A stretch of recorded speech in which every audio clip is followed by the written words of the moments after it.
जाते हैं हम जोन प्रॉपर्टीज डायलॉग बॉक्स पे। हम क्या चीज़ करने लगे? Zone properties dialog box.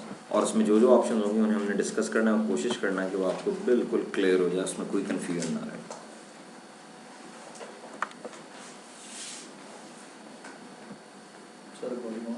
बिल्कुल जी, रिकॉर्डिंग हो।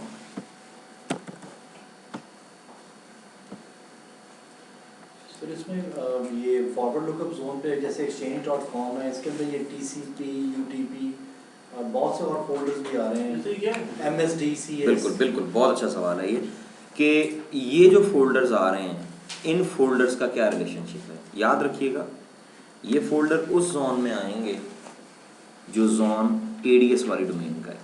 नहीं नहीं नहीं, ADS वाली डोमेन, ADS में डोमेन भी तो बनी हुई है ना।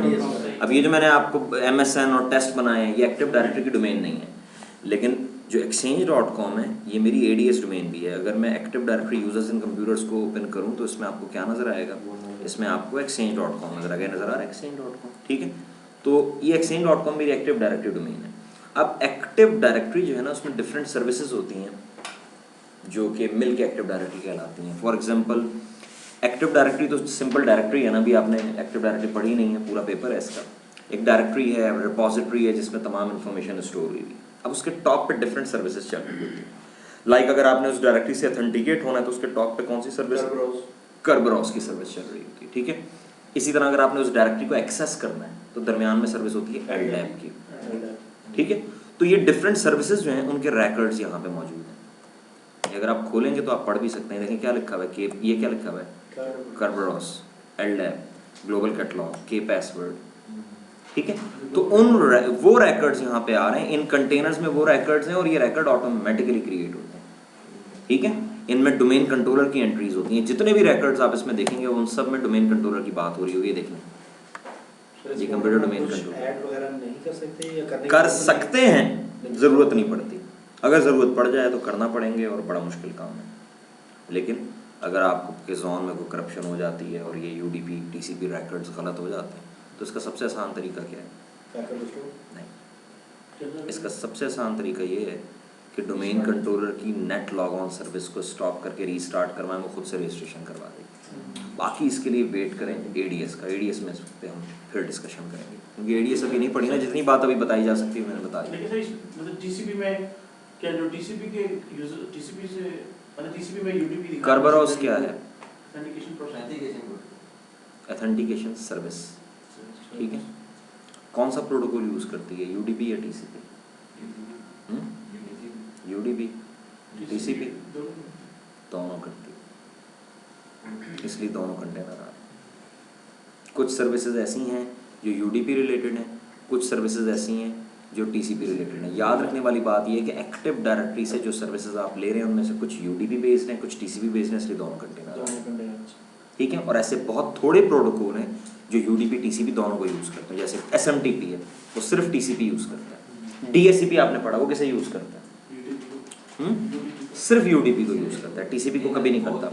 लेकिन DNS, करबरॉस, ठीक है, और कुछ सर्विस हैं थोड़ी सी जो UDP TCP दोनों को यूज़ करती हैं। कुछ कम्युनिकेशन ऐसी है जो UDP बेस्ड होती है, कुछ कम्युनिकेशन ऐसी है जो TCP बेस्ड होती है। ठीक है, तो क्योंकि ये जोन एक्टिव डायरेक्टरी से रिलेटेड है और एक्टिव डायरेक्टरी दोनों को यूज़ कर रही है, यानी एक्टिव डायरेक्टरी जिन सर्विसेज जो सर्विसेज एक्टिव डायरेक्टरी को यूज़ कर रही हैं वो UDP बेस्ड भी हैं, TCP बेस्ड भी हैं, इसलिए दोनों कंटेनर नजर आ रहे हैं।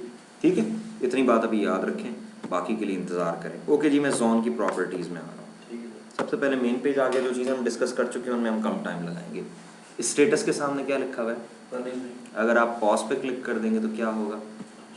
ये जोन स्टॉप हो गया, सर्विस चल रही है, दूसरे जोन भी चल रहे हैं। यानी अगर आपसे ये पूछा जाए कि किसी एक जोन को आप टेम्परेरीली ऑफलाइन ले जाना चाहते हैं तो क्या करें? तो यहाँ से पॉज कर दें, क्योंकि अगर आप DNS की सर्विस स्टॉप करेंगे तो सारे जोन स्टॉप हो जाएंगे। ठीक है, बात समझ में आती है ना? ये स्टार्ट पे क्लिक करें, दोबारा स्टार्ट हो गया। जब मैंने पॉज किया हुआ था तो स्टेटस क्या आ रहा था? पॉज। ठीक हो गया। अच्छा, उसके बाद हम आते हैं टाइप पे। ये क्या लिखा हुआ है? AD integrated. यार आप लोग मुझे 1 मिनट दे सकते हैं? मैंने एक्चुअली ना हो गया। ओके जी, हाँ जी, पॉज, कोई कन्फ्यूजन नहीं उसमें। उसके बाद एडी इंटीग्रेटेड, ये मैंने आपको बताया था, इस टैब पे क्लिक करके आप क्या करते हैं, जोन की टाइप चेंज करते हैं। आपको याद होगा हमने शुरू में एडी इंटीग्रेटेड को प्राइमरी किया था, प्राइमरी को एडी इंटीग्रेटेड किया, तो हमने यहीं से किया था, ठीक है, ओके। इसके बाद एक टैब आ रहा है रेप्लिकेशन का। पहली बात तो ये याद रखें, ये टैब सिर्फ कब एप्लीकेबल है, एडी इंटीग्रेटेड में। अगर एडी इंटीग्रेटेड नहीं है तो ये टैब ग्रे होगा, डिसेबल्ड होगा, ठीक है। यहाँ से आप क्या करते हैं, यहाँ से आप ये बताते हैं, देखें एडी इंटीग्रेटेड जोन रेप्लिकेट कहाँ होना है, एक्टिव डायरेक्टरी डेटाबेस में, एक्टिव डायरेक्टरी डेटाबेस में, ठीक है। अब आपकी चॉइस है कि आपने भी एडीएस नहीं पढ़ी, जितनी बात मैं बताऊं उतनी पे ही इसको कोशिश करना है एब्जॉर्ब हो जाए। एक्टिव डायरेक्टरी में एक तो डोमेन होती है ना, एक डोमेन से टॉप लेवल जिसे हम कहते हैं फॉरेस्ट, ठीक है। अगर आप चाहें तो इस डेटाबेस को पूरे फॉरेस्ट में भी रेप्लिकेट करवा सकते हैं बाय क्लिकिंग दिस टैब, और अगर आप चाहें तो इसे रिस्ट्रिक्ट कर सकते हैं कि डोमेन से बाहर ना जाए, सिर्फ डोमेन में है, और वो आप यहाँ से करेंगे। पढ़ें क्या लिखा हुआ है, to all DNS server running on domain controllers in this forest. और इस स्टेटमेंट में सिर्फ फर्क किसका है, यहाँ क्या लिखा हुआ है, ठीक है।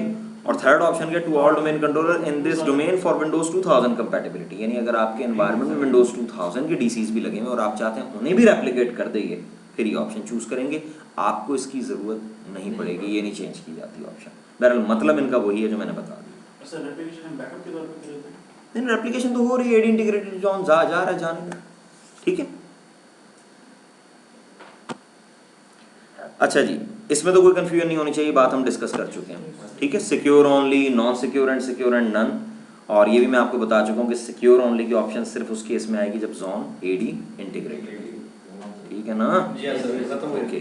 उसके बाद आ रहा है ageing and scavenging time out. यहाँ से आप बताते हैं कि जो डायनेमिक एंट्रीज डीएनएस में क्रिएट हो रही हैं वो कितनी देर तक रहेंगी।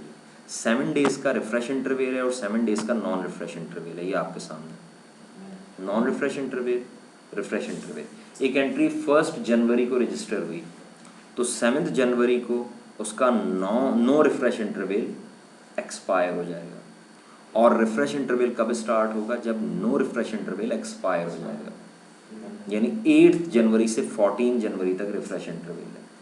यानी पता ये लगा कि एक क्लाइंट ने अपना नेम और आईपी रजिस्टर करवाया और उसके बाद उस क्लाइंट का आईपी चेंज नहीं हुआ तो 7 दिन तक उसे डीएनएस के पास नहीं आना, अगर आएगा तो डीएनएस उसकी रिक्वेस्ट ऑनर नहीं करेगा क्योंकि 7 डेज का नो रिफ्रेश इंटरवल है। और उसके बाद 8वें दिन से लेके 14वें दिन तक लाजमी आना है और बताना है कि still I am using this particular IP address, तो वो दोबारा से टीटीएल बढ़ा देगा। सर ये ज़रा सा यहाँ से मैं पूछना चाहता हूँ, फर्ज करें कि अजीब सा केस होता है कि एक क्लाइंट है, उसने अपना आईपी और वो नेम रजिस्टर करवा ली है एंड विद इन 7 डेज वो क्रैश हो गया और अब उसका आईपी जो है वो कोई और यूज़ करना शुरू किया, तो अब वो रिकॉर्ड तो चेंज नहीं हो सकता क्योंकि उस पर लॉक लगा हुआ है। देखिए नेटवर्किंग और ये सिस्टम एडमिनिस्ट्रेशन जो है ना, ये ज़्यादा आसानी से वो लोग समझ सकते हैं जो जिनकी फिजिक्स बड़ी अच्छी होती है। फिजिक्स नहीं पढ़ते, फिजिक्स और मैथ। देखिए क्या हुआ, एक क्लाइंट शट डाउन हो गया, क्रैश हो गया, एक और क्लाइंट वही आईपी आपने दिया, बिल्कुल क्या ये दोबारा क्या ये नहीं आएगा रजिस्ट्रेशन करवाने? बिल्कुल,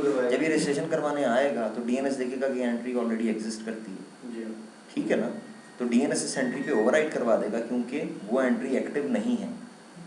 समझ में आ रही बात? यकीनन कोई प्रॉब्लम होगी क्योंकि यही हुआ था और डीएनएस ने उसका रिकॉर्ड भी रखा हुआ था और दूसरा रिकॉर्ड भी ऐड कर लिया था और उस रिकॉर्ड को वो स्कैवेंज भी नहीं कर रहा था। वो स्टेल रिकॉर्ड है, आप मैनुअली स्कैवेंज करवाएं, स्कैवेंज कर दें। मैनुअली सर करता रहा था मैं, लेकिन वो हो नहीं रहा था, कुछ मसला होगा फिर डीएनएस में। मैंने भी वही कर हां कर रहा था, एक आईपी थे और दो सिस्टम्स, दोनों डायनामिक एंट्रीज थी, स्टैटिक थी। स्टैटिक कभी स्कैवेंज नहीं होती यार, क्या हो गया? अच्छा एजिंग और स्कैवेंजिंग का ताल्लुक सिर्फ किससे है? डायनामिक एंट्री से। अच्छा ये इसके नीचे क्यों लिखी गई हैं? स्टैटिक रिकॉर्ड आप खुद डिलीट करेंगे, हां खुद डिलीट, खत्म हो गई कहानी, ठीक है, क्लियर हो गया? लेकिन बिल्कुल एग्जिस्ट तो चाहे कन्फ्लिक्ट आता हो लेकिन एग्जिस्ट कर सकता है, ऑब्वियसली स्कैवेंज नहीं हो रहा। जो स्टैटिक रिकॉर्ड आपने बनाया आप खुद रिस्पांसिबल है। अब क्या हो रहा होगा, उससे नाम भी सेम है, अगर आईपी भी सेम है, नेम भी सेम है, तो अगर वो क्लाइंट पूछता है उससे कि ये इस नेम का आईपी, दोनों आईपी रिटर्न कर देगा। और आपके केस में नेम डिफरेंट थे, आईपी सेम थे। जी हाँ, तो दोनों अगर वो उससे पूछा जाता है कि इसका वो वाला आईपी भी रिटर्न करेगा, दूसरा पूछा जाता है फिर वो वही आईपी रिटर्न कर देगा। आप खुद जिम्मेदार है, अपने मैनुअल बनाइए। और सर वो स्कैवेंज इसलिए नहीं होती क्योंकि वो हमने खुद बनाई थी। हाँ, स्कैवेंजिंग का ताल्लुक सिर्फ डायनेमिक एंट्रीज से। एजिंग और स्कैवेंजिंग की ऑप्शन जो है इसका इम्पैक्ट किस पे होता है? डायनेमिक एंट्रीज पे। स्टैटिक एंट्रीज में कोई एजिंग टाइम आउट नहीं सर होता। अगर डायनेमिक होता है तो वो निकल जाना था रिकॉर्ड। हाँ, डायनेमिक होता है। आपको याद नहीं मैंने कल आईपी चेंज किया था, तो वो पहले पुराना गायब हुआ था और फिर नया वाला आ गया। बिल्कुल ठीक। यार ये तो आपको पिक कर लेना चाहिए था खुद। ये तो ऑब्वियस सी बात है कि जो स्टैटिक एंट्रीज हैं वो क्यों गायब होनी तो चाहिए? स्कैवेंज को हम समझते हैं कि हर एंट्री होनी चाहिए, नहीं, चाहे खुद भी जो बनाई हुई है। बिल्कुल नहीं, बिल्कुल नहीं। बल्कि इसने यहाँ जो इसकी टेक्स्ट होगा उसमें ज़रूर इसे बताना चाहिए। स्टैटिक नहीं, मैं देख रहा हूँ कोई क्लू है तो ये बातें और, लेकिन कोई क्लू जिससे पता लग जाए कि dynamic entry, I am sure, मुझे कोई डाउट नहीं है इसमें। सर वो मैं हाँ, लेकिन मैं सिर्फ आपको क्लू देना चाहता हूँ। ये 100% याद रखिए क्योंकि जो हमारे पुराने डीएनएस थे ना, NT4 हो गया, 2000 हो गया, उसमें तो बड़ी कॉमन प्रैक्टिस थी।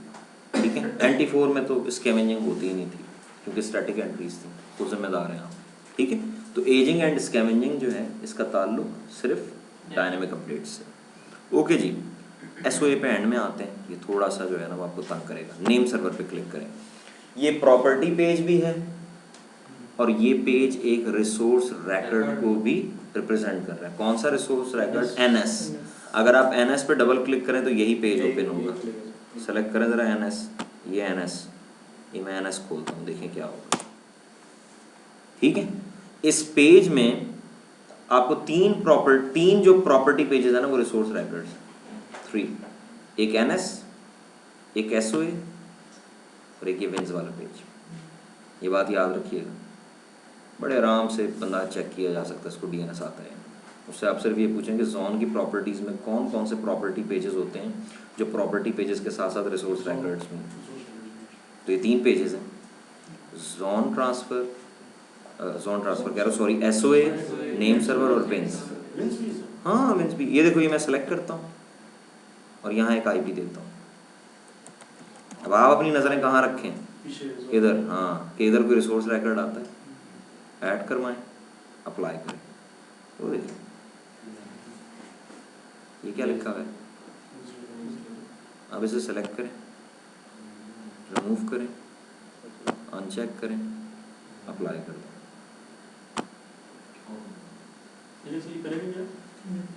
ये हम डिस्कस कर लेते हैं इसके लिए। देख पे बिठा दें ऐसे, ही जंप लगा लें अंदर।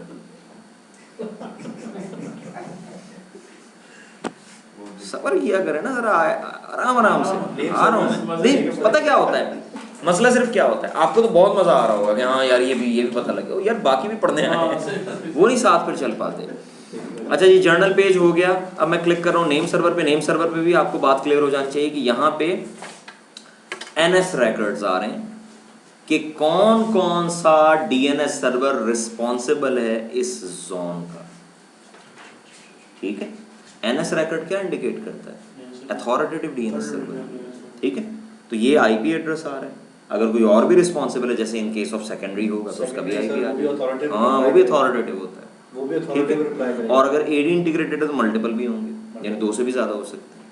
ठीक है, खैर स्टैंडर्ड प्राइमरी में भी एक प्राइमरी 4 सेकेंडरी 5 एंट्रीज होंगी यहाँ पे। ठीक है, अच्छा जी, अब आए ज़रा, पहले आ जाएं ये इसी पे आ जाएं। चलें विंस। अब आपने विंस में एक थोड़ा सा चैलेंजिंग काम ये कि अभी आपने विंस पूरा नहीं पढ़ा। इतनी बात मैंने आपको पहले भी बताई थी जब नोट टाइप पढ़ रहे थे कि DNS होस्ट नेम्स को IP एड्रेस में रिजॉल्व करता है, बताया था ना। और विंस किसे रिजॉल्व करता है? नेट बायोस में। अब मैंने आपको उसकी कंडीशन बताई थी कि विंस की ज़रूरत सिर्फ उस सूरत में है अगर आपके एनवायरनमेंट में pre-2000 क्लाइंट्स भी हैं। तो लेट्स से हमने अज्यूम कर लिया ऐसा एनवायरनमेंट जहाँ पे pre-2000 भी है, pre-2000 भी है, post-2000 भी है। post-2000 किसे यूज़ कर रहे हैं? DNS को। pre-2000 किसे यूज़ कर रहे हैं? विंस को।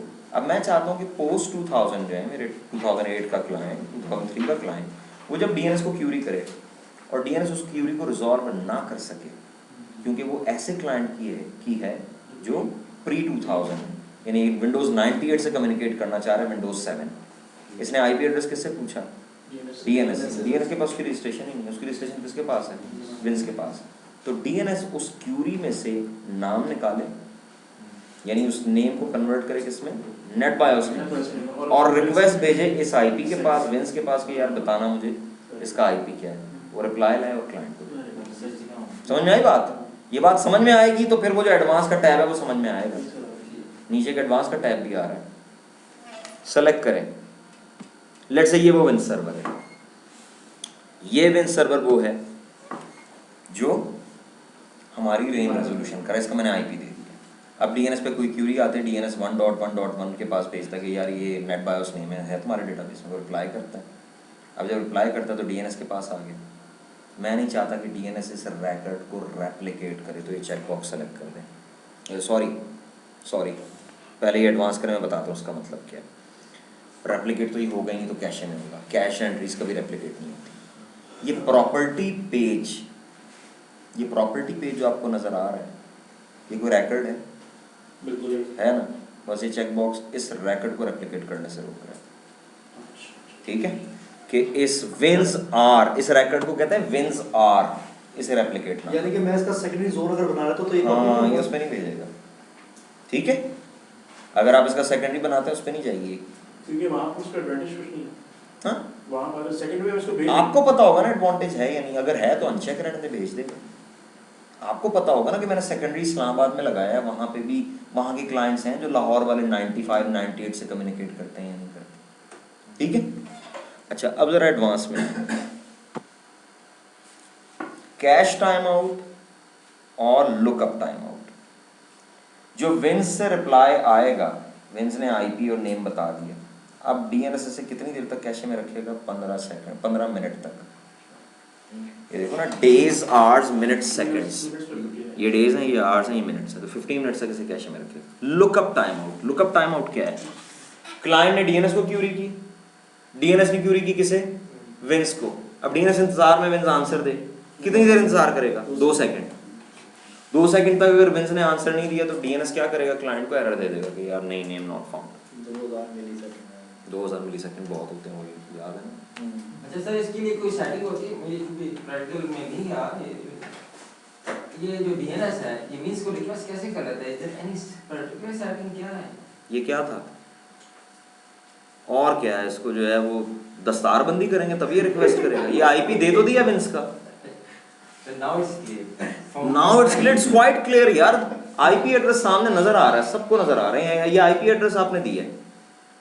और इसको 2 किलो का जो गुजरा वाला से ना वो चिड़े लाके खिलाएं, फिर ये क्यूरी करेंगे 6 साल पहले खाते सियालकोटी दरवाजे से। हाँ जी, ये टाइम टू लिव आ रहा है। ये टाइम टू लिव किसका है, अब आप बताएं। अली आप बताओ, शाबाश, ये टाइम टू लिव किसका है?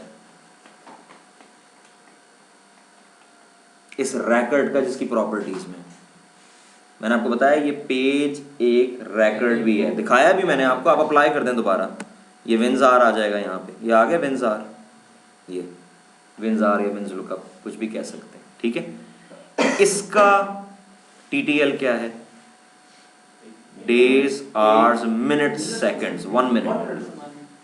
ठीक है, किसके लिए? क्लाइंट का शेड्यूल। कोई भी अगर ये रैकेट आप इसे अनचेक कर दें, ठीक है, तो ये रैकेट अगर जाता है, डू नॉट था ना, अब ये रेप्लिकेट हो रहा है।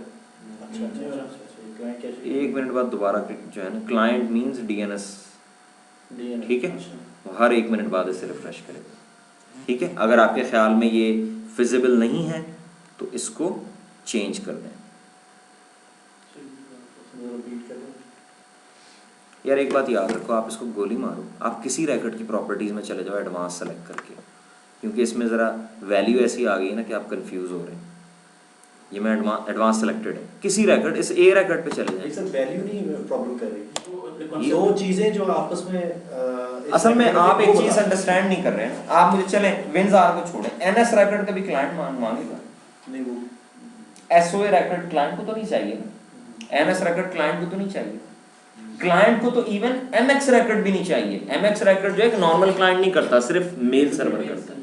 ठीक है, तो इसी तरह विंजार रैकेट किसे चाहिए, डीएनएस सर्वर को।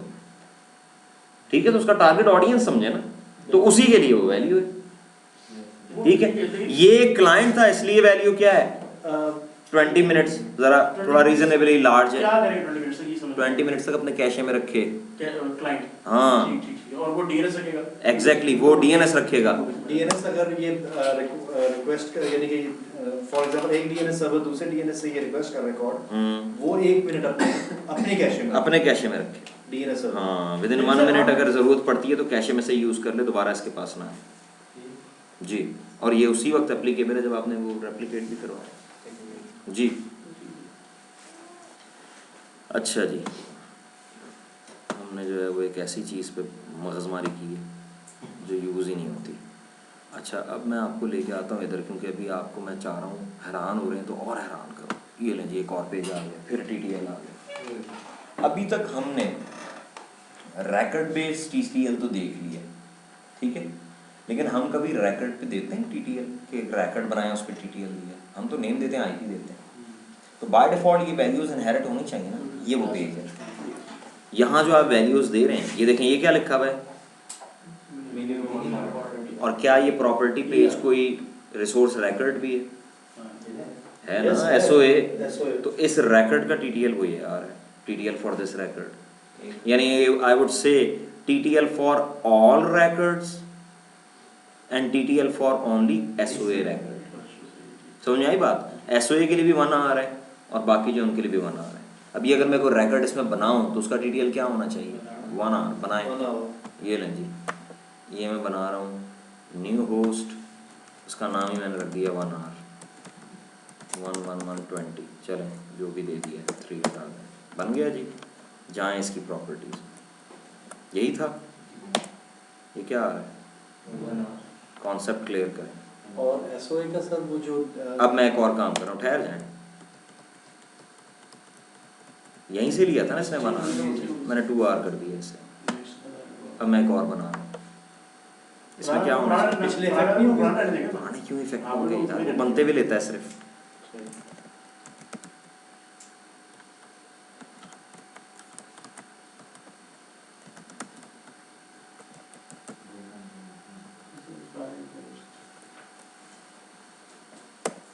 ये जाएं इसकी प्रॉपर्टीज में,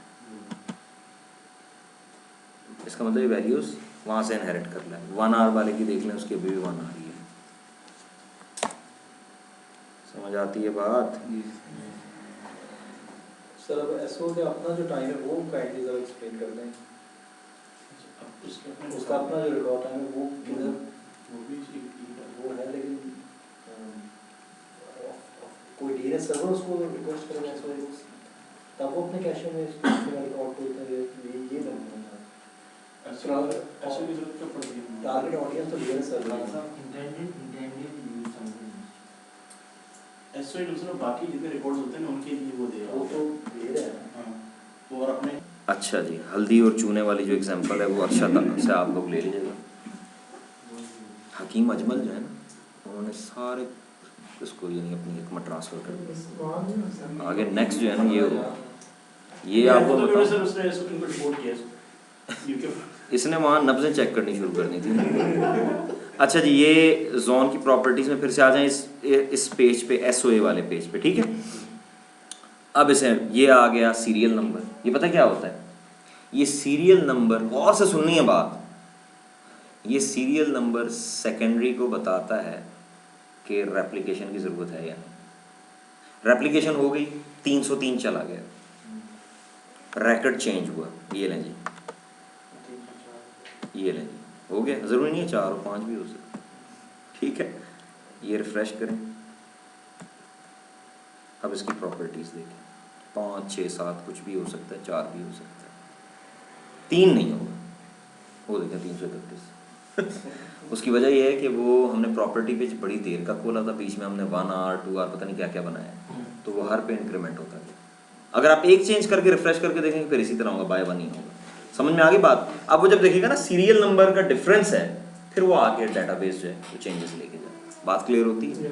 सर एक चीज़ है, अगर ऐसे रिपोर्ट हुई ये तो बाकियों के लिए पूरे जोन पे अप्लाई हो रहा है। हाँ पूरे जोन पे अप्लाई होगा, ठीक है। बाकी जितने रिकॉर्ड्स उनके लिए भी बता रहा था क्या तरीका, हर रिकॉर्ड पे हर apply। record। Sir at the end अगर ये डिलीट हो जाए, SOA रिकॉर्ड डिलीट हो तो जाए, नेट लॉगिन करें डिलीट, जी करें। चलो करते हैं डिलीट, करें जी SOA रिकॉर्ड डिलीट करें, ये जनाब SOA है, राइट क्लिक करें, ऑप्शन NSB डिलीट करें जी। ये मैंने इसको ये दोनों खुद ही आए थे जब जोन बनता है। ये जोन डिलीट ये होगा तो- जोन के प्रॉपर्टी पेजेस हैं यार, ये रिकॉर्ड डिलीट नहीं होते, ये रिकॉर्ड जाके इनके प्रॉपर्टी पेजेस को मॉडिफाई करें, ठीक है।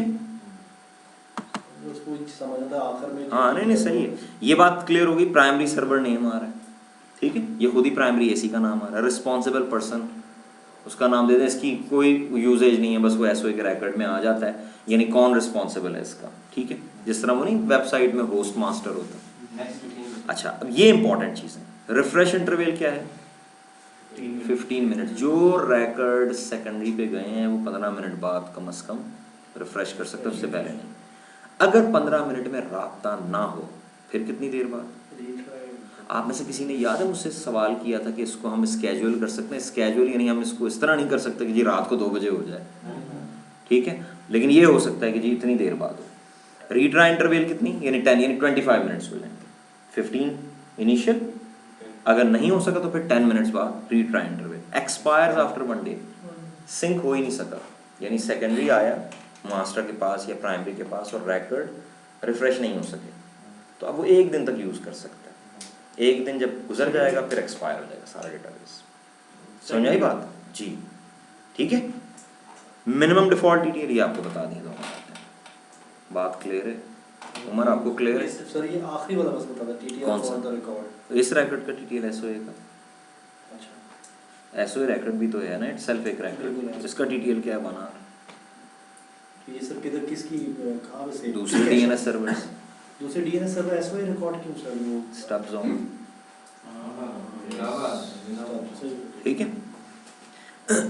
नहीं, stub zone is an example, stub zone is not the only one that request for SOA record, ठीक है। मैं आपको बड़ी ज़बरदस्त एग्जांपल दे सकता हूँ, लेकिन फिर आपके जहन में ना वो शैतानी सवालात आना शुरू हो जाएंगे, तो वसवसों से बचाने के लिए, ठीक है। अगर आप खुद यानी जितनी बात बताऊँ उतनी पल्ले बांधें और जाके रिसर्च करें। क्लाइंट जब रजिस्ट्रेशन करवाता है ना, अपना नाम और IP रजिस्टर करवाता है, तो DNS से कहता है कि पहले प्रूव दो कि तुम उस जोन के अथॉरिटेटिव हो, तो वो SOA से प्रूव देता है, जाके कीजिएगा रिसर्च, ठीक है। यानी ये मैंने सिर्फ इसलिए बता दिया कि आप कहीं कॉन्सेप्ट ना बना लें कि बस स्टब में ही चाहिए, ठीक है। स्टब खाली स्टब में नहीं चाहिए, और भी जगह में चाहिए जी। असल में वो मसला ये होता है कि कुछ बातें ऐसी हैं जो लाइक अभी मैंने विंस पे जितनी डिस्कशन की इसकी ज़रूरत बिल्कुल नहीं थी, ठीक है ना। तो बजाय इसके कि मैं आपको 100 दूं और उसमें से आप 45 एब्जॉर्ब कर रहे हो, मैं अगर आपको 80 दूं और आप 75 एब्जॉर्ब कर लें वो ज़्यादा बेहतर है। वो 20 ऐसा जो दिमाग में आपके फतूर पैदा करे, साथ में अरशद की बातें, हकीमी नुस्खे, सारा जो है एनवायरनमेंट, आप हर चीज़ सोचनी है ना। मैंने जोन ट्रांसफ़र पे आ गया, शाबाश जी। अलाउ जोन ट्रांसफ़र, ये तो मैंने आपको बता दिया था। अगर ये चेक बॉक्स अनचेक है तो इसका सेकेंडरी नहीं बन सकता, ठीक है। टू एनी सर्वर, किसी भी DNS पे चला जाए। आपको पता है DNS पे अटैक्स होते हैं, क्योंकि DNS का जोन अगर आप उठा, एक अटैक है बड़ा मशहूर मारूफ जिसे हम कहते हैं DNS जोन ट्रांसफ़र अटैक। एक क्लाइंट पे आपने हैकिंग की एप्लीकेशन इंस्टॉल की, वो DNS को आके कहती है मैं तुम्हारा सेकेंडरी में जोन दे दूँ, और अगर उस पर टू एनी सर्वर हो तो ये जोन दे दो। टू एनी सर्वर का मतलब है सबको दे दो, नो वेरिफिकेशन। और सारा जोन जाने का मतलब है कि उस हैकर के पास तमाम आपकी जो रिसोर्सेज हैं उनके IPs आ गए, और ये बड़ी ख़तरनाक बात होती है, ठीक है। इसको हैकिंग का एक स्टेप होता है जिसे हम कहते हैं रिकॉग्नाइजेंस या फुटप्रिंटिंग, ठीक है। इट्स लाइक कि एक चोर घर में आया और उसने देखा लॉक घूम रहा है, बस ठीक है बाद में आएंगे, ठीक है। तो वीकनेसेस उस इन्वायरमेंट की आइडेंटिफाई करना। आप कभी गूगल पे सर्च करना बगटार्क, ठीक है। एक वेबसाइट है securityfocus.com, उस वेबसाइट पे जाके आप दुनिया की कोई प्रोडक्ट लिखें, वो आपको बताएगा उसमें कौन कौन से बग्स हैं। सिस्को की दें, सिस्को का जी iOS वर्जन 12.4, वो आपको बताएगा इसमें कौन कौन सा बग है। Security focus, SECURITYFOCUS, securityfocus.com। Bug track, BUGTAR के बगटार्क, यानी बगटार्क आप सर्च करेंगे तो और भी बहुत सारी वेबसाइट्स आ जाएंगी। सिक्योरिटी फोकस तो मैंने खुद चेक की हुई है, पूरा उन्होंने एक पेज दिया हुआ है जिसमें आप वेंडर सेलेक्ट करें, मॉडल सेलेक्ट करें। सिस्को में आप सेलेक्ट करते हैं ASA, वो आपसे पूछेगा हाँ इस ASA का मॉडल बताओ, आप कहते हैं जी 5505, आप सामने से देते हैं इसका version number 8 dot something, search करें आपको बताएगा इसमें ये बग है, ये बग है, ये बग है। तो हैकर के लिए कितना आसान हो गया। वो सबसे पहले चेक करता है, उसे पता लगता है ओके इस कंप्यूटर पे अगर आप टेलनेट करें ना तो उसका जो वेलकम मैसेज है उसमें वर्जन आ जाता है, ठीक है। उसमें से उसने वर्जन देखा, बग ट्रार्क में से जाके क्या देखा वो, उसके बाद एक्सप्लॉयड भी आपको इंटरनेट पे मिल जाएंगे, ठीक है। तो सारा काम आसान, यानी जो बंदा इंटरनेट अच्छे तरीके से यूज़ कर सकता है और ज़रा थोड़ा सा रेजिलियंट है, वो हल्का फुल्का हैकर वो भी होता है, कम से कम यानी नुकसान ज़रूर पहुंचा सकता है, चाहे फ़ायदा बेशक ना उठाए। हैकर्स की जो हमारा टॉपिक हैकर्स नहीं है। Only 2 servers listed on the name server tab. Name server tab में कौन से सर्वर्स का IP होता है? सिर्फ DNS सर्वर्स का। जोन ट्रांसफर किन्हें होता है? सिर्फ DNS सर्वर्स को। तो अगर आप ये रेडियो बटन सेलेक्ट कर देंगे तो सिर्फ उन DNS सर्वर्स को जोन ट्रांसफर होगा जिनका IP यहाँ पे आ रहा है। यहाँ पे तमाम सेकेंडरीज का IP आता है, ठीक है। तो ये दैट इज़ क्वाइट सेफ कि आप ये ऑप्शन सेलेक्ट कर लें। अच्छा जी, और या फिर आप कहते हैं नहीं मैं खुद बताता हूँ किस किस को होगा ट्रांसफ़र, एडिट करके आप लिख देते हैं IP। समझ में आ रही बात? वो जाग रहे हैं ना, ज़बरदस्त हो गया। ले जी, ये पेज भी हो गया, ये भी हो गया, विंस भी, बस यही है सिक्योरिटी पेज। ये एडमिनिस्ट्रेटिव परमिशन में मॉडिफाई करने जो कहना चाहते हैं, कुछ भी नहीं है। एडमिनिस्ट्रेटिव कौन कौन इसमें आगे मॉडिफिकेशन कर सकता है। एक यूज़र है जिसे आप राइट्स देना चाहते हैं कि वो बस डेटाबेस रीड कर ले, तो उसे रीड की परमिशन दे दें, वो आके देख लेगा कौन सा रिकॉर्ड बने हुए, ठीक है। बात समझ में आ रही? एडमिनिस्ट्रेटिव परमिशन, जो रिसोर्स की रिक्वेस्ट कर रहे हैं उनको आप कहाँ परमिशन देंगे, वो तो पता नहीं कहाँ से आ रहे हैं, ठीक है। क्लियर हो गया जी? ये हो गई जोन प्रॉपर्टीज़। इसको जाके अच्छी तरह देख लेना। मैं इसमें सिर्फ DNS का आपका मैं ग्रैंड टेस्ट लूँगा और उस टेस्ट में जो फेल होगा उसे सर्टिफिकेट नहीं दूंगा, एटलीस्ट आप पास हो उसमें, ठीक है। बेशक पूरे पासिंग मार्क्स 50% लें, लेकिन पास हो 50%। जितने भी 10 सवाल देता हूँ तो 5 ठीक हो, 4 ठीक हैं तो दोबारा टेस्ट दें। अब आ जाएं सर्वर प्रॉपर्टीज़ में, और उसमें कोई भी क्वेश्चन ऐसा नहीं होगा जो बगैर पढ़े आप आंसर दे सकें। मैं क्लियर आपको बता दूँ, चाहे मैं 10 बनाऊँ, चाहे मैं 10 से कम बनाऊँ, यानी अगर आपको पता है तो आप आंसर देंगे। मैं 6 7 7 10 ऑप्शंस दूंगा, MCQs होंगे ना, क्वेश्चन दूंगा, नीचे 15 ऑप्शंस दे दूंगा, उसमें से सिर्फ एक सही होगा। तरीका है, कॉन्सेप्ट तो वही है जो सरवाइव करे बुरे वक्त में।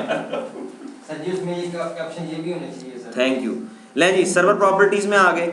जो हमने DSCP में पढ़ा था वही केस अगर DNS में आ जाए, जिसमें से अर्शद ने आज क्वेश्चन भी किया बाइंडिंग वाला, ऐसा DNS के केस में भी तो हो सकता है कि DNS पे 2 NIC लगे हुए और आप चाहते हैं DNS किसी एक NIC से रिक्वेस्ट आए तो उस पर आंसर दे, दूसरे से आए तो ना दे। ये पेज देखें क्या लिखा है, लिसन ऑन, बाय डिफॉल्ट क्या ऑल IPs, और अगर आप दूसरा रेडियो बटन सेलेक्ट करके किसी एक चेक बॉक्स को सेलेक्ट कर देंगे तो सिर्फ उस IP से जो रिक्वेस्ट आएंगी, यानी ये अब इस पर आपने इसे साइलेंट कर दिया, ठीक है। ऊपर पढ़ लें text, select the IP addresses that will serve DNS requests, the server can listen for DNS request on all IP addresses defined for this computer, यानी ये बाय डिफॉल्ट इसका ये बिहेवियर है कि इस कंप्यूटर पे जितने भी IPs हैं, जितने भी NICs हैं, उन सब पे जितने भी IP दिए हैं सब पे रिक्वेस्ट करें, वो फुलफिल होगी, ठीक है।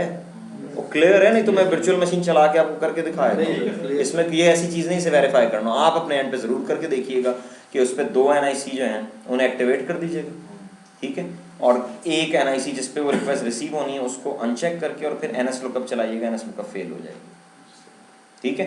फिर दोबारा से सेलेक्ट करके अप्लाई करके चलाइएगा, NS लुकअप फुल फेल हो जाएगा, ठीक है जी। सर DHCP जो है वो तो ऑटोमेटिकली IP डिजाइन करा, बेसिकली हमने 2 NIC जब इनेबल करेंगे तो रेंज देंगे कि इस क्लास मतलब आप NIC 1 पे और इस वाले के नहीं, बेसिकली अगर DHCP पे 2 NIC हैं और आप कहते हैं मैंने दोनों पे IPs देने हैं तो डेफिनेटली उस पे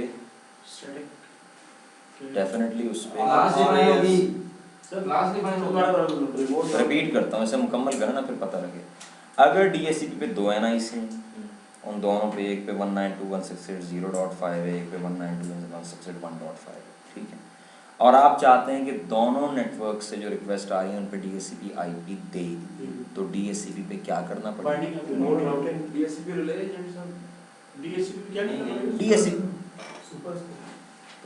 मैं ना ऊपर से नीचे फेंकूंगा इसका जवाब पे, हाँ जी। DSCP पे दो- सबसे पहली बात क्या करनी पड़ेगी, दो दो स्कोप बनेंगी यार, एक 192.16 से 0 वाली, एक 192 से 1। रिले एजेंट तो उस वक्त बनता है जब DSCP दूसरे नेटवर्क में हो और क्लाइंट इस नेटवर्क में हो। ये तो यूं लगा हुआ है, इधर से भी रिक्वेस्ट आ रही है, इधर से भी, इसमें कहां से रिले एजेंट आ गया? ये NIC या 1 वाला, इधर का क्लाइंट रिक्वेस्ट करे 1 में से दे दो IP, ये क्लाइंट है 0 वाला, इधर का क्लाइंट रिक्वेस्ट करे 0 में से दे दो, दैट्स इट। आप लोग ना वो गिद्दड़ सिंह की लंबी चले जाते हैं कि पता नहीं सर ने कोई बहुत ही बारीक काम पूछा है। सर जी मैं कीप इट सिंपल यार, simplicity is the soul of good administration, ये बात याद रखिएगा।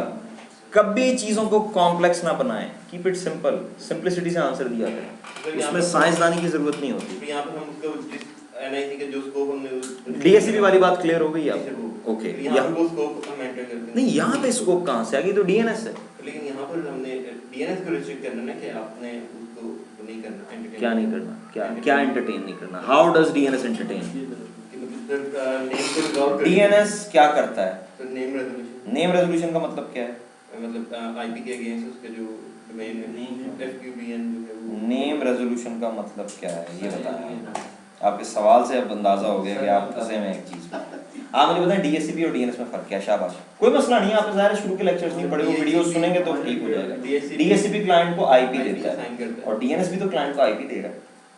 IP वो लेकिन नेम के अगेंस्ट IP किसके नेम के अगेंस्ट? रिक्वेस्ट करते हैं वो क्लाइंट का अपना नाम है या दूसरों का नाम है? दूसरों का नाम। तो वो पूछा जा रहा है या असाइन हो रहा है? यानी क्लाइंट 1 क्लाइंट 2 से कम्युनिकेट करना चाहता तो क्लाइंट 2 का IP उसने उससे पूछा है, उसने बताया ये IP है, और DSCP उसको IP वो दे रहा है जिसको वो यूज करके कम्युनिकेट करेगा। DSCP और DNS को बाद लोग मिक्स कर देते हैं, यही एग्जैक्टली जो मैं बता रहा हूँ। ये सवाल होता है मुझसे कि सर DSCP भी IP दे रहा है, DNS भी IP दे रहा है, फर्क क्या है दोनों में? दे तो IP ही रहा है ना। आप गए DNS के पास और उससे कहा कि PC5 का IP बताओ, उसने बताया तो वो कहते हैं बताया, IP दिया, और DSCP ने भी IP दिया, तो फर्क क्या है? खुद कम्युनिकेट करने के लिए कर रहा है ना। ठीक है, DSCP वो IP देता है जो क्लाइंट को जब तक नहीं मिलेगा तो वो एनवायरनमेंट में कम्युनिकेट नहीं कर सकता, या आप मैनुअल IP दें।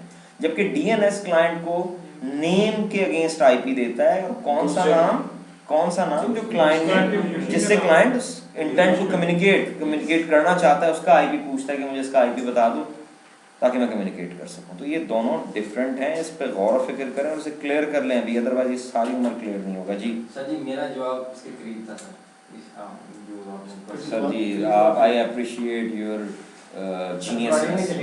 हाँ रिकॉर्डिंग में चलेगी, मेरे अक्सर मैं एग्जैजरेट करता हूँ, ये भी रिकॉर्डिंग में चला गया, ठीक है, इसलिए खुश ना हो। ओके जी, ये पेज क्लियर होना चाहिए। अब देखिए एक बात याद रखें, खाका जो बनता है ना नेटवर्किंग में, जब आप कोई चीज़ें पढ़ते हैं वो आहिस्ता आहिस्ता बनता है, और उसके लिए ज़रूरी होता है कि आप उस पर गौर करेंगे ये किस तरह है। एक बात याद रखें, इसमें बिल्कुल रट्टे की ज़रूरत नहीं, आप ऐसे समझने की कोशिश करें, एक दफ़ा समझ आ जाएगा वो कभी नहीं भूलेगा, और अगर आपको समझ नहीं आया तो वो भूलता जाएगा।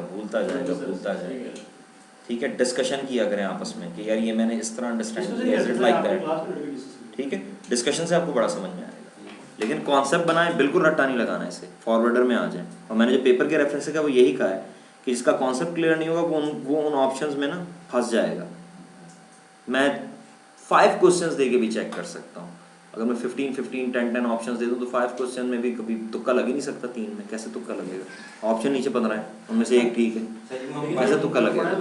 सर एक ऑप्शन तो देना सही है, दो के ग्रुप, दो स्टूडेंट मिलके कर लेंगे, इतनी तो ऑप्शन सर वैसे इससे नहीं यार तुम इतने जीनियस हो, तुम्हें तो जरूरत ही नहीं किसी की हेल्प की, तुम अकेले ही देना, ठीक है, और कोई जो है वो चाहता भी नहीं तुम्हारे साथ ग्रुप बनाना, ये भी एक। अच्छा जी, फॉरवर्डर्स पे हम बात कर चुके हैं, ठीक है जी। ये use root hints if no forwarders are available, याद है मैंने कल एक क्वेश्चन किया था जिसपे 100 रुपीज़ विन किए थे खुर्रम ने, ठीक है, पढ़ें अभी ये check box, use root hints if no forwarders are available. अगर फॉरवर्डर नहीं है तो ज़ाहिर रूट पे जाओ, ठीक है, तो हम उसको भी चाहें तो ओके। ठहर जाओ, बल्कि इस पे सबसे एंड में आता हूँ, वरना आप लोग जो हैं वो पागल हो जाएंगे। पहले आसान पेज कर, रूट हिंट्स का पेज हम कर चुके हैं, क्लियर है नहीं? डीबग लॉगिंग पे आ जाए पहले, ये बड़ी आसान बात है। डीबगिंग, सिस्को में भी हम डीबगिंग करते हैं, ठीक है, डीबग चलाते हैं। डीबग चलाने का क्या इम्पैक्ट होता है कि जो कुछ हो रहा है बहुत ज़्यादा गार्बेज भी आना शुरू हो जाता है, जो एक्टिविटी हो रही है, यही काम हम डीएनएस में करना चाहते हैं कि जितनी रिक्वेस्ट आ रही हैं, जो कुछ हो रहा है सारा रिकॉर्ड करें। ठीक है, तो हम ये चेक बॉक्स सेलेक्ट करेंगे सबसे पहली बात, ठीक है। और इसमें अब ग्रुप किए हैं उसने, ये क्या लिखा हुआ है, पैकेट डायरेक्शन, इनकमिंग या आउटगोइंग। कोई मुश्किल बात तो नहीं, यानी जो पैकेट रिसीव हो रहा है उसको डीबग लॉग में, ये फाइल बनेगी एक, नीचे आपने पाथ देना है इसका, उस फाइल में क्या कौन से पैकेट्स की इंफॉर्मेशन इन करनी है, उसमें क्या इनकमिंग पैकेट्स की इंफॉर्मेशन ऐड करनी है या आउटगोइंग की भी करनी है, जो रिस्पॉन्सेज दे रहा है वो भी, ठीक है। अच्छा, उसके बाद क्या लिखा है, यूडीपी टीसीपी, यूडीपी टीसीपी दोनों की, ठीक है। अच्छा, उसके बाद क्यूरीज ट्रांसफर्स, ये तो बात समझ में आ रही है ना, क्यूरी ट्रांसफर्स, जोन ट्रांसफर हो गया, क्यूरीज रिक्वेस्ट्स हो गई, अपडेट्स, जो अपडेट्स आती हैं वो 303 331 हुआ था, वो अपडेट थी, नोटिफिकेशंस, नोटिफिकेशन की एग्जांपल, सीरियल नंबर से जो अपडेट्स आ रही होती हैं वो मतलब प्राइमरी और सेकेंडरी में सिंक्रोनाइज होनी चाहिए दोनों, मतलब सेम होनी चाहिए। हाँ सेम होनी चाहिए, Same होनी चाहिए। एज लॉन्ग एज कि वो सिंक हो गए हैं। अगर डिफरेंट आ रही है तो इसका मतलब है कि लास्ट सिंक्रोनाइजेशन के बाद भी मॉडिफिकेशंस हुई हैं जो अभी सिंक नहीं हुई, ठीक है। नोटिफिकेशंस क्या सर है, ये डीएनएस सेकेंडरी को नोटिफाई करेगा कि मेरे पास हाँ। शायद सीरियल नंबर ये वो है, ये जो नोटिफिकेशन है इसका यही मतलब है, आप चाहते हैं कि नोटिफिकेशन भी लॉक करे। देखें जोन ट्रांसफ़र पे ज़रा दोबारा है, इसका मतलब है जोन ट्रांसफ़र में एक जो ऑप्शन थी एडवांस वाली वो मैंने नहीं बताई, वरना यहाँ पे वहाँ पे ये बात कवर हो जाती है ना। उसमें ये नज़र आ रहा है नोटिफाई, इस पर क्लिक करें, ऑटोमेटिकली नोटिफाई, ठीक है। फॉलोइंग सर्वर, यहाँ पे सेकेंडरी का आईपी दे दें। अब पता क्या होगा, जैसे ही सीरियल नंबर चेंज होगा ना, ये नोटिफिकेशन भेजेगा कि रिकॉर्ड चेंज हो गया, आ जाओ ले लो इन्फॉर्मेशन, ठीक है। अदरवाइज क्या होगा, जब तक वो रिफ्रेश इंटरवल जो था वो 15 मिनट का वो पूरा नहीं होगा, वो सेकेंडरी, तो सर अगर लेस कर दे तो फिर जल्दी हाँ जल्दी हो जाएगी, बिल्कुल ठीक है। इट्स अप टू यू कि आप कौन सी ऑप्शन ज़्यादा, मेरे ख्याल में ये ज़्यादा अप्रोप्रिएट है, क्योंकि बाज़ औक़ात 5 मिनट बाद चेंज आएगी, बाज़ औक़ात 15 घंटे बाद चेंज आएगी, तो उसका टीटीएल जो है उसको डाउन करना फिजिबल नहीं है। यहाँ आप दे दें, जब ये चेंज आएगी तो ये बता देगा, वो आगे उठा लेगा। सर टीटीएल को जैसे आपने पहले बताया था कि कमांड लाइन ऑपरेट कर सकते हैं, कमांड लाइन चेंज कर सकते हैं, ये ऑप्शन तो जरूरी, हम डब्बा खोलें ऑप्शन पढ़ें, ये कोई ऐसे कमांड और टिक टिक होगी, मुझे नहीं आती बड़ा हाईटेक, वो, मुझे नहीं आती। और हम साइंस ले हैं, इसका नाम है अरशद आइंस्टाइन तो नहीं है इसका नाम, गर्मी लगना शुरू हो गई। 2003 में था ना डीएससीपी का कमांड लाइन बैकअप, उसमें लीजेस रीस्टोर नहीं होते थे। जब आप कमांड लाइन से रीस्टोर करते थे ना तो कन्फिगरेशन सारी आ जाती थी, रिजर्वेशंस भी आ गई, सब कुछ, बट नॉट लीजेस। जो 2008 में माइक्रोसॉफ्ट ने एनहांसमेंट की है वो ये है कि अब लीजेस भी आ जाती हैं। इसलिए हमें 2003 में वो मेथड बता भी दें अगर, तब भी हमें ग्राफिकल भी बताना पड़ता था कि वहाँ से राइट क्लिक करके बैकअप रीस्टोर करें, रजिस्ट्री की हाइव इंपोर्ट करें। लेकिन उस सब की अब रिप्लेसमेंट है कि आप वो कमांड से जब कर रहे हैं तो लीजेस भी आ रही हैं। तो जब लीजेस आ रही हैं तो why bother for graphical user interface, तो जिसमें आपको कन्वीनियंस मिले। अब ये जो अर्शद ने बात पूछी है ये हो ज़रूर जाएगी, मुझे ढूंढनी पड़ेगी, ये पेज मॉडिफाई हो जाएगा, क्योंकि आपके पास ना विंडोज़ में एक नेट शेल कमांड लाइन होती है। जिस तरह अक्सर स्टूडेंट क्वेश्चन करते हैं कि जी वो कमांड प्रॉम्प्ट से आईपी देना है, तो वो यहीं से देते हैं, नेट एसएच, ठीक है। यहाँ से मैं इंटरफेस करूँगा, आईपी ऐड एड्रेस, आगे एड्रेस दूंगा, सिग्नल मैच दूंगा, एड्रेस ऐड हो जाएगा। तो ज़रूरत क्या है, वहाँ से चेंज कर सकते हैं, ठीक है। तो शेल मैं उस वक्त आपको उन जगहों पे शेल मैं ज़रूर कंसल्ट करूँगा जहाँ पे मेरे पास और कोई चॉइस नहीं होगी, अदरवाइज मैं शेल कंसल्ट नहीं करूँगा, ठीक है। ओके जी, अब आप लोगों पे है, आप लोग इससे अरशद आइंस्टाइन कहना चाहें या एंटोनियो वडाइच कहना चाहें, इट्स अप टू यू।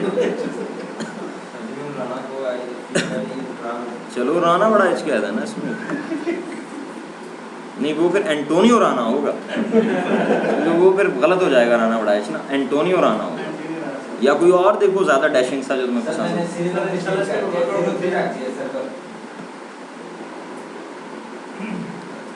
तो ये टास्क दे सकते हैं कि एक अच्छा सा नाम करते हैं। इस पर मैं आपको एक स्टोरी सुनाऊंगा, इस वक्त टाइम हुआ, एक लंबी स्टोरी है। अच्छा जी, ये पेज भी हमने कर लिया, फॉरवर्डर डीबग लॉग पे थे हम, दोबारा से आ गए। तो ये UDP TCP, क्योंकि DNS दोनों की रिक्वेस्ट दोनों को यूज़ करता है, UDP को भी TCP को भी। रिक्वेस्ट और रिस्पॉन्सेज दोनों आ गए, नोटिफिकेशंस आ गई।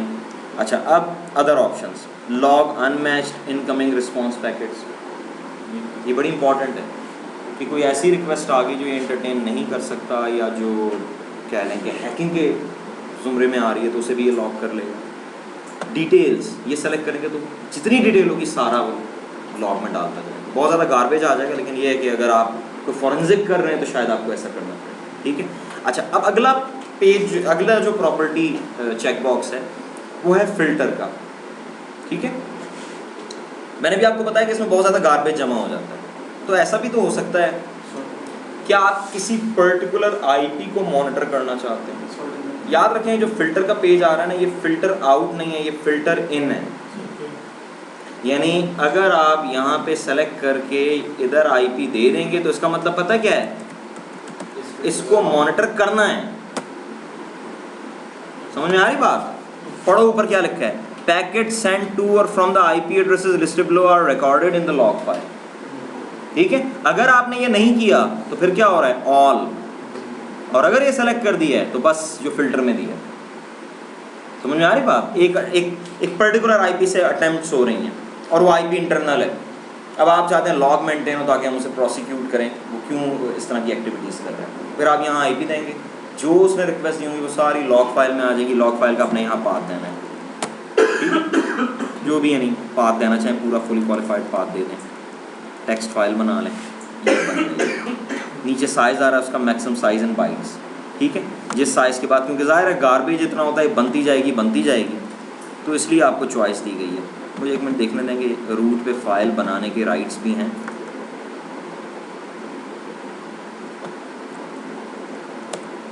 बस ठीक है, ये आ गई है,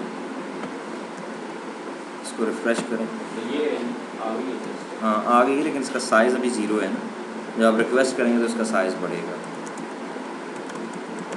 ठीक है,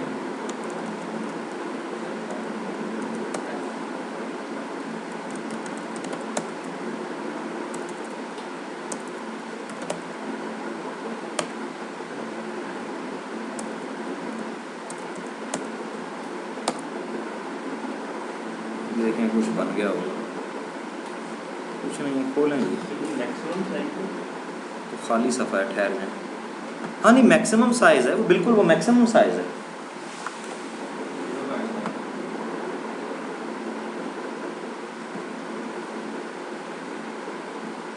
वो तो अच्छे हाँ वो बेशक अंचे को मैंने तो कहा है सारा कर, डिटेल्स को बताएं। सब कुछ करे।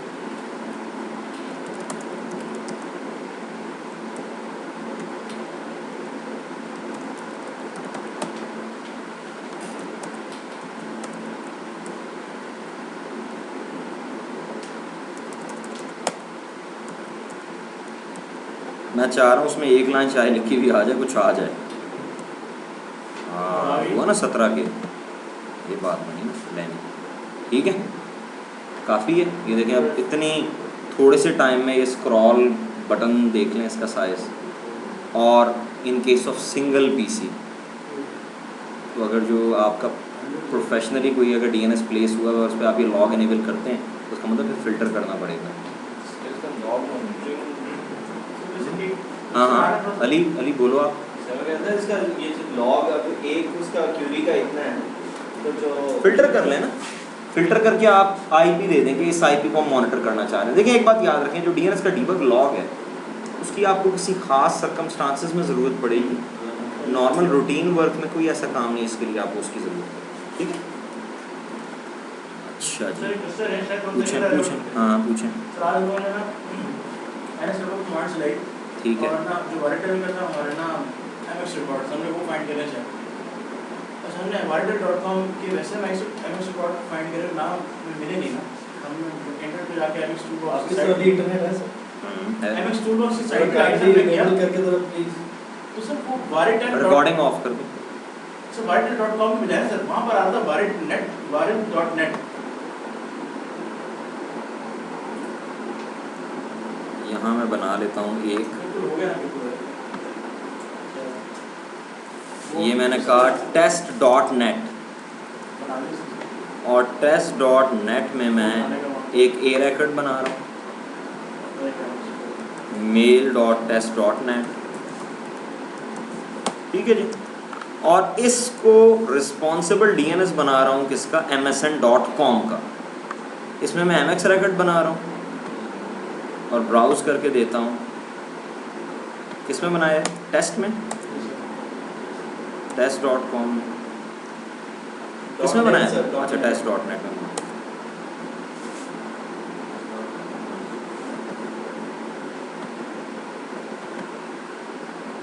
मैं आपको भी रिप्लाई भी ला के दिखाता हूँ। कमांड प्रॉम्प्ट खोलें,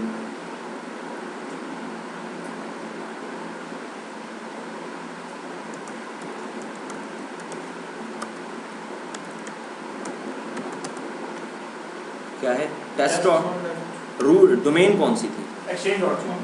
नहीं msn.com। अच्छा ठीक है, जहाँ पर जाकर आपने वो क्रिएट किया MX है ना सर, लेकिन hacker.net से वो राइट। देखिए, यस ठीक ये नेट आ रहा है, है, सही हो समझ आ रहा है। ठीक है। बस इतनी सी बात थी, बात क्लियर हो गई है। Yes, yes, yes। दोबारा आए सर्वर प्रॉपर्टीज़ में, तो एक मिनट डीबग लॉग ऑफ कर दें वरना ये तो मर जाएगा। इसीलिए तो इसकी लिमिट दी हुई है साइज़ की। अच्छा जी, इवेंट लॉग कौन सा है, इवेंट व्यूअर वाला।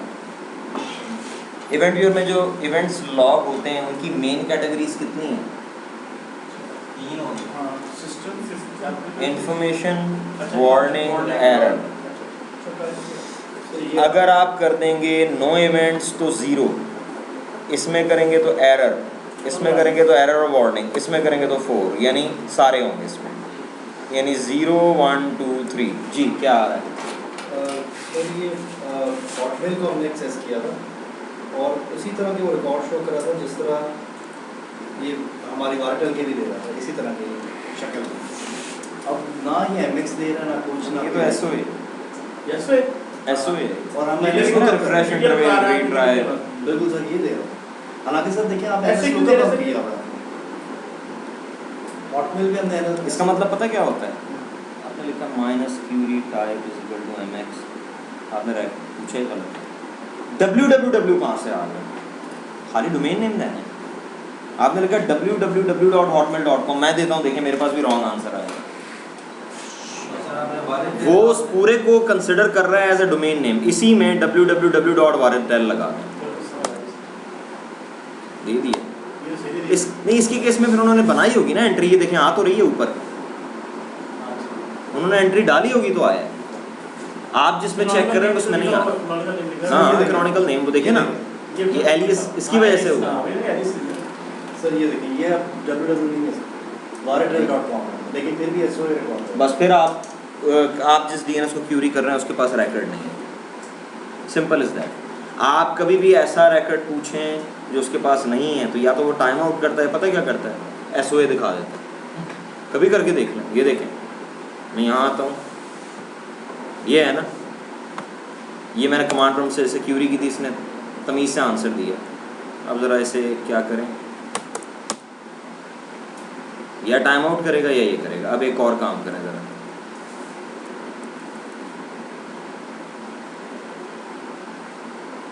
हमारे पास कौन सी डोमेन है जिसमें नहीं बना हुआ, test.com में नहीं बना हुआ ना, पूछें। अब मैंने उससे पूछा था कि test.com में MX record दिखाओ, MX record उसमें नहीं है, सीधी तरह से एरर दे देता, वो SOA दिखा देता।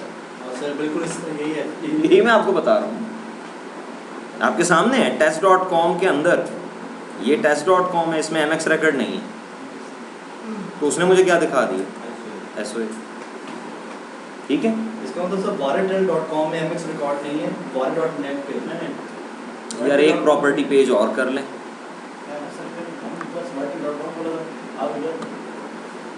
और ये कर लें, ये आसान है। मैंने जी मॉनिटरिंग के पेज पे क्लिक किया है और यहाँ से आप DNS का ये सेल्फ टेस्ट है, ये चेक बॉक्स सेलेक्ट करें या simple query against this DNS server apply करें। अभी इसका रिप्लाई यहीं आ जाएगा थोड़ी देर में, टेस्ट नाउ करें, ये पास हो गई। ठीक है, अब मैं करता हूँ recursive query to other DNS server, ये फेल होनी चाहिए क्योंकि है ही नहीं कोई बाहर वाला सर्वर जिसे रिक्वेस्ट करे। ना ये इंटरनेट से कनेक्टेड है। टेस्ट नाउ करते हैं, थोड़ी देर बाद फेल आ जाएगा, यहाँ पे रिकर्सिव के नीचे फेल आ जाएगा। और अगर आप चाहते हैं कि ये टेस्ट ये थोड़ी थोड़ी देर बाद करता जाए तो इस चेक बॉक्स को सेलेक्ट करके और नीचे टाइम दे दें कि इतनी देर बाद ये करता जाए। बात समझ में आती है? वो देखें फेल। आज के लिए इतना काफ़ी है। DNS हमारा ये आपने कल, लेकिन कल श्योरली हाफ टाइम में ख़त्म हो गया और अगर आर्टिकल शुरू हो जाएगा। कल मैंने जो आपको करवानी है, मैं आपको थोड़ा सा बता दूं कि ट्रस्ट एंकर से मैं बात शुरू करूंगा। और ट्रस्ट एंकर फीचर है 2008 R2 DNS का, R1 में नहीं था।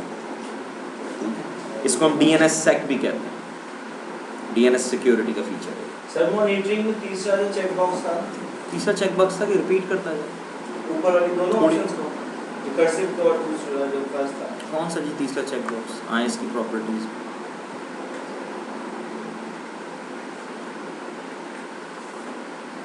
जी।